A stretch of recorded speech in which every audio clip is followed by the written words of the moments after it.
Okay, welcome to our of Shabbat Parashat class. Parashat Tesse, the mysterious Mizvah.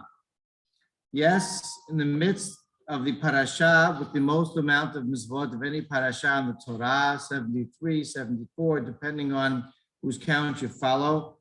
Embedded somewhere towards the end, there is a statement that is not clear, whether it's a Mizvah, whether it's advice, whether it's a recollection, and let's get right to it. We're in Parashat Tesse, Perek Kaf Dalet, chapter 24, Pasuk Tet, Pasuk 9, and actually we'll proceed by Pasuk Het. The Torah tells us as follows: Hishamir benega hasarat mishmor me'or v'la'asot. Be very careful, be concerned, and be diligent in the blemish of sarat. For argument's sake, we'll say leprosy, to be very conscientious and observant. With all the instructions that the Kohanim from Shevet Levi instruct you, keep, follow devoutly, and don't veer at all from them. Of course, it's talking about when someone contracts the disease of sarat. There are many rules and regulations, and the protocol is different depending upon what exactly he contracts and what the Kohen decides and how the Kohen decides to proceed based on the rules put forth by the Torah. Okay, so it's no question that is alluding to a mizvah, and according to Torah Shebe'al Peh, it's actually mizvah lo ta'aseh. It's a prohibition against removing the blemish, physically removing the blemish of sarat. Okay, we now move into this statement to which I was referring, Pasuk Tet. Zachor et asher asa Adonai Elohecha leMiryam baderech besetechem meMisraim. Remember what Hashem did to Miriam on the road as you exited Misraim.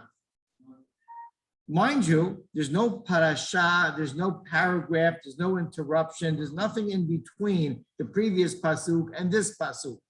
Remember what God did to Misraim. Now, of course, it's referring to when Parashat Ba'alotecha, Miriam and Aharon, seemingly they both had spoken derogatorily against Moshe Rabbeinu. Was it Lashon Hara, or was it even worse, Mosi Shem Ra? In other words, if it was false information, it's even worse than Lashon Hara. It's Mosi Shem Ra, spreading false information. And we know that afterwards, for whatever reason, there were not consequences to Aharon, but to Miriam there were consequences. In that she was Mesorat Kashavet, the body was white as snow, and with the adorned, unfortunately, with the disease of sarat. And of course, Aharon told Moshe Rabbeinu to pray for her. He prayed for her. However, it was decreed, and her punishment seemingly was, and Hashem didn't let up on it, that she was going to go through this process. And for one whole week, she had to be, of course, which is the instructions for the lepers, so to speak, the misora'at, outside the camp, for 7 days. And it says in the end of Parashat Ba'alotecha, the entirety of Am Yisrael did not travel, meaning they were on a journey. They ceased to travel until Miriam, until Miriam was cured, until it dissipated, and until she was able to enter back and join everyone once again in the camp, and then they traveled, meaning the entirety of Am Yisrael, millions of people waited for Miriam. So that's the incident of Miriam. Here we're being told, remember that. Thank you very much. There's a lot of nice incidents to remember, right? Be them unfortunate, positive, negative, miraculous, inspirational. Am Yisrael, from the time, forget about our distant history, just from the time of Yetziat Mitzrayim and onward, how many stories? We're in at the end of Devarim, towards the end of Devarim. How many stories and incidents can we remember? And Hashem tells us, remember this one. Okay. Hashem, is this a command? Is this advice? Is this just a recollection? What exactly is this? What does it have to do with the preceding pasuk of the Nega Sarat? Now, obviously, she contracted Sarat. Previous pasuk warns us of not removing the blemish of Sarat. Okay, so let us dive right into Rashi, who tells us, based on the Midrash of the Sifrei, that, listen, Sarat is a terrible disease that you may contract if you do the wrong thing. You can't physically remove it. But if you really want to make sure that to begin with, you don't have to deal and deal with and contract that terrible disease, simple, don't do the prohibition, the iniquity that ends in the consequence and the result of lashon hara, of sara'at. Don't speak lashon hara. Remember what was done to Miriam after she seemingly spoke some form of lashon hara about her brother Moshe Rabbeinu, and of course that was her consequence. Don't do that. If you don't do that, you don't got to worry about the laws of sara'at. So from Rashi's perspective, quoting Midrash, this seems like words of advice. The Ramban, however, counts this as a mizvat aseh. Not the Rambam, okay? The Ramban counts it as a mizvat aseh, a positive commandment. Why? Because the Torah says this in Lashon Sivui, in a commanding, charging grammatical tense, zachor. And of course, you can relate to the Aser HaDeberot regarding the law of Shabbat, Zachor et Yom HaShabbat LaKadesho, which is actually the positive commandment of the Mizvah of Kiddush. We could also reflect upon another Zachor Mizvah that everyone agrees with. Zachor et Asher Asa Lecha Amalech Baderech B'Shedechem Misraim, and it happens to be that if you fast forward a few Pesukim, that is the last Mizvah at the very end of this parasha, and with that Mizvah, with that Pasuk, that we fulfill the Mizvah, the positive commandment, once a year, of remembering what Amalek did to us. Zachor, it's a charge.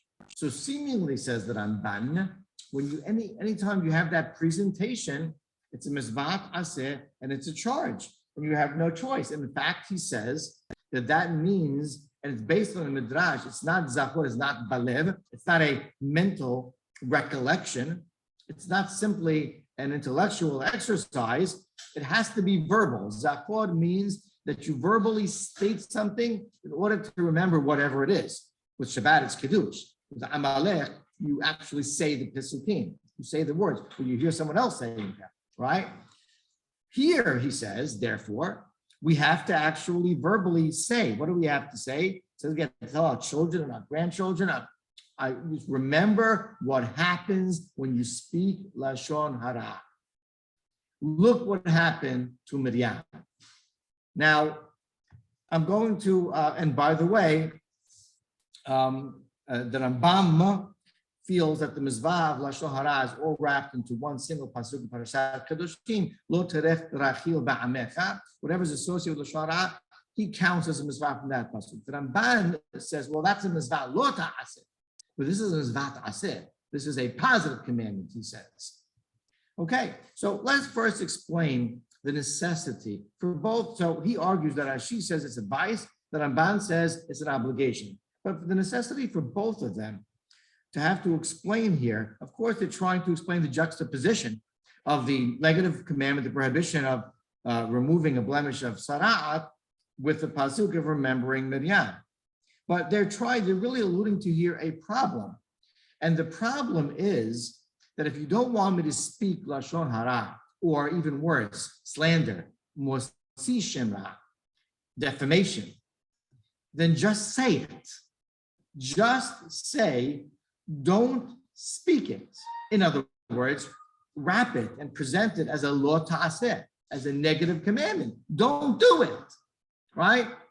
Why would we, the Torah, go roundabout and explain to me that I should remember a consequence endured by somebody who transgressed a prohibition, and therefore you shouldn't transgress that prohibition. Just tell me directly, don't do this. Don't violate this command. Keep it in the negative as a law ta'aseh. So because of that obvious difficulty, what the Ramban does, Rashi as advice, the Ramban as a command explains that this is a consequence-oriented and consequence-based mitzvah. In other words, the focus here, it's result-focused. The focus is not what you shouldn't do, rather what actually occurs to you, what the punishment is, a worldly, this world punishment that occurs to you when you do transgress that prohibition of lashon hara, mosi shemra, etc. How severe it is. In other words, the Torah wants to scare you. According to this approach, the Torah wants to tell you not that you shouldn't do it, but the severity of doing such a thing. Remember the consequence, and hopefully that'll be a deterrent and will intimidate us not to transgress. Now, isn't that fascinating? There's something else that we really have to ask ourselves, and then we can continue Ramban's commentary and expound upon it. And that is why. And this truly is why he and others have to speak loudly, and the Torah spoke loudly about it with this remember pasuk.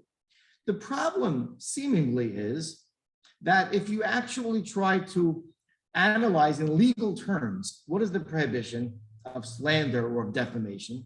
What is the prohibition? In essence, what category of mizvah would it fall into? It's one of the mishpatim, and it would fall into a specific category called nezek, damage, right? There's physical damage you can cause to someone. There's property negligence. There's, of course, the severe levels, murder, God forbid, etc. But it's a physical damage, albeit verbal. But the reason why it's prohibited is because of the harm that it causes to the party about whom you speak. So it really is a damaging mitzvah. If it's damaging mitzvah, so then it should be the punishment should be limited to the damage caused. Furthermore, it's actually a mizvah. It's called the lav she'en bo ma'aseh. It's a mizvah lo ta'aseh, without any action. And because of that, there's actually no physical punishment. The Beit Din can never punish you, even though it's a prohibition from Torah, if there is no physical activity attached to it. So there are no anshe Beit Din. There are no punishments and consequences in a Jewish court of law for a verbal transgression, unless you cursed God forbid. Otherwise, there's no such thing. So if that's the case, then why is it really so bad? Why should there be any consequence beyond some type of minimal damage measurement if we could possibly measure it?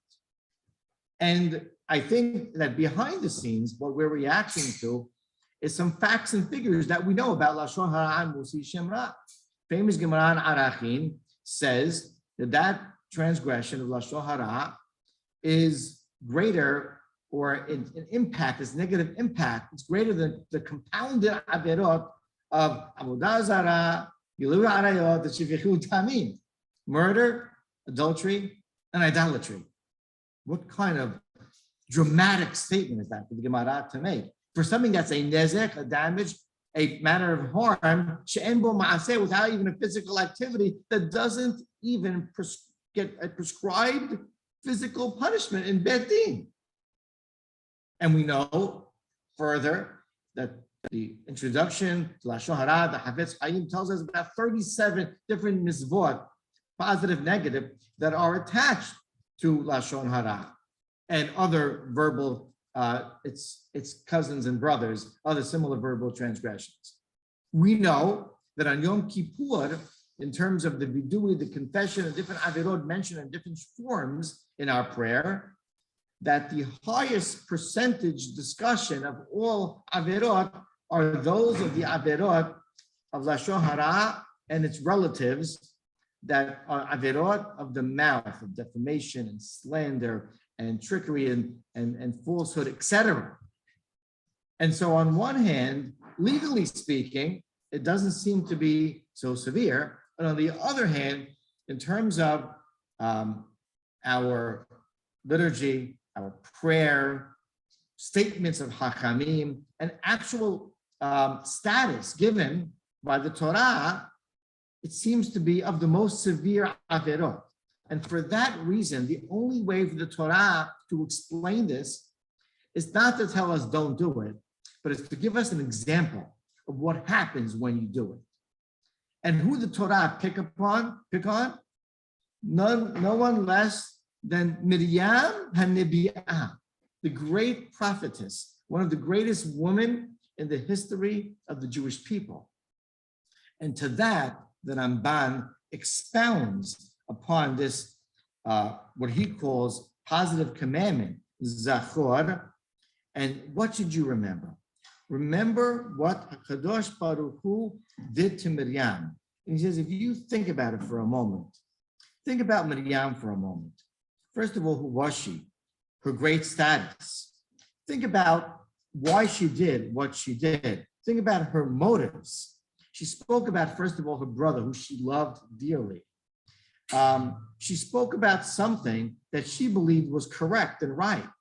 Now, she was proven to be wrong, but at the time, she thought that it was justly spoken.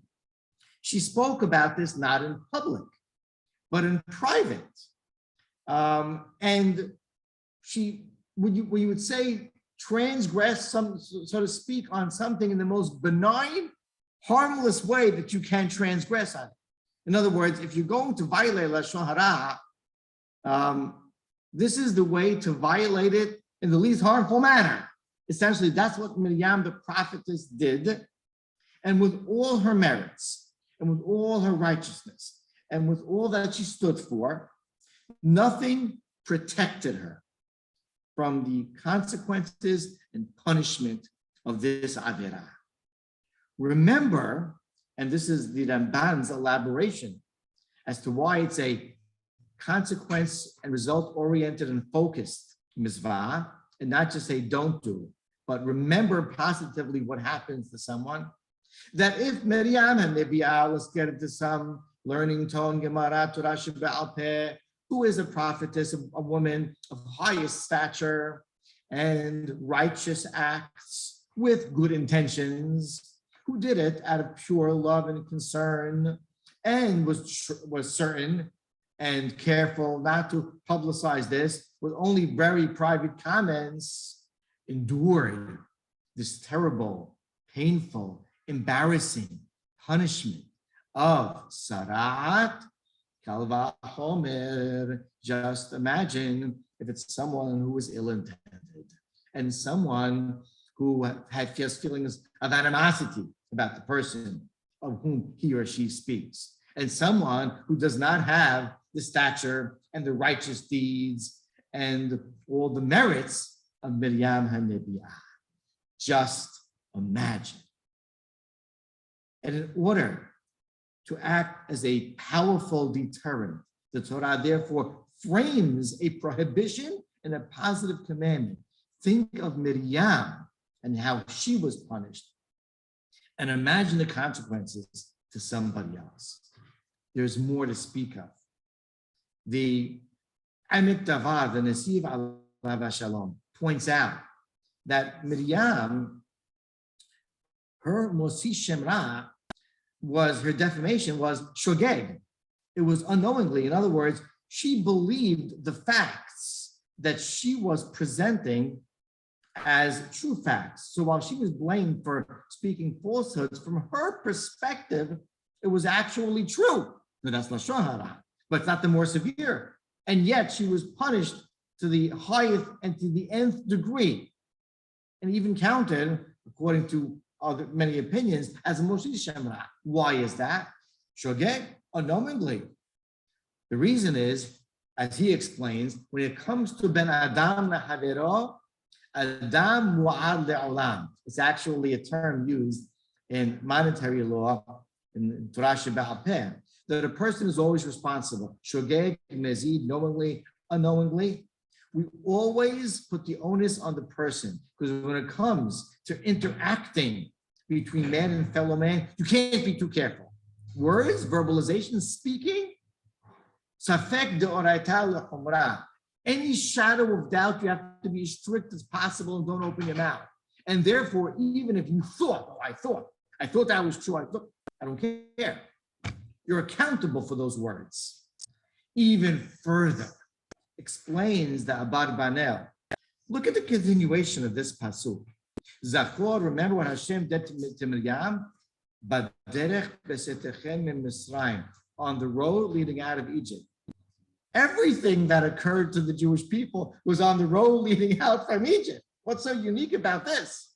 The answer is that if you flash back to Parashat Ba'alotecha, at that very moment, Am Yisrael had already put into place everything they needed to. They were forgiven for Ha'ita Egel. They got the Mishkan.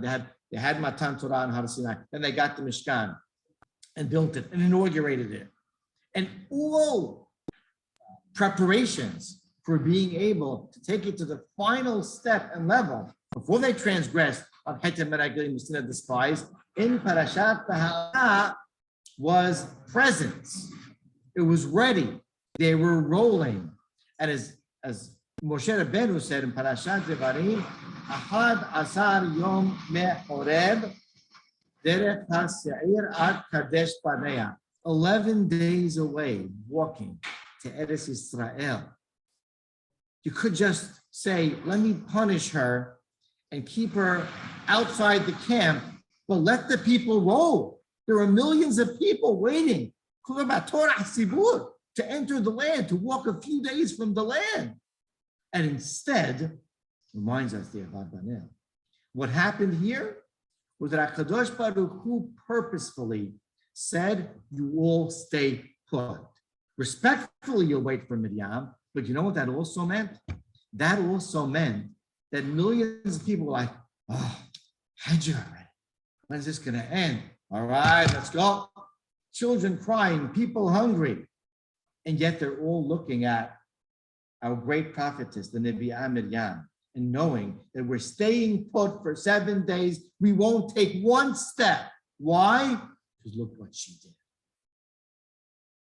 That is worth Am Yisrael freezing in place, internalizing, looking at the example to the great person who contracted this disease and punishment because of what she did. This was a testimony on a national stage.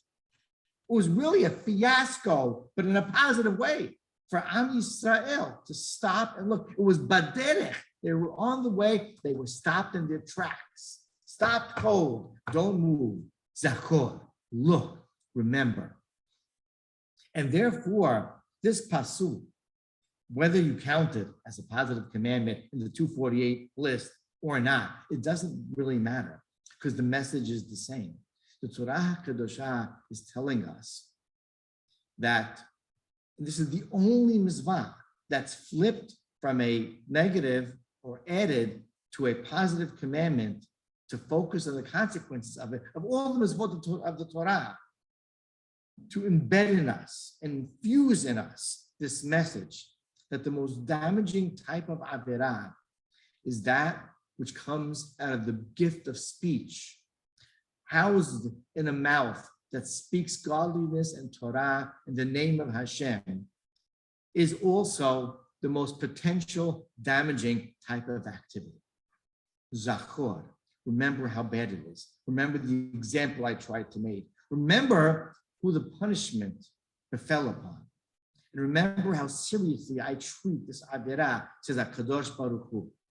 Don't forget, because Am Yisrael, if you're to survive as a nation, if you're going to be deserving of redemption, of staying together, of non-tragedy, then you have to know that part of Ahdut, part of the high standard of Ben Adam Haviro interacting between Jew and fellow Jew, is knowing to control the tongue and speak in the highest positive terms about your fellow man, and always refraining from the worst types of avirot, like shoharam, shemra, etc., and doing that by remembering the consequences that occurred to Miriam Hanebiyah. Shalom, Baruch Adonai Olam, Amen.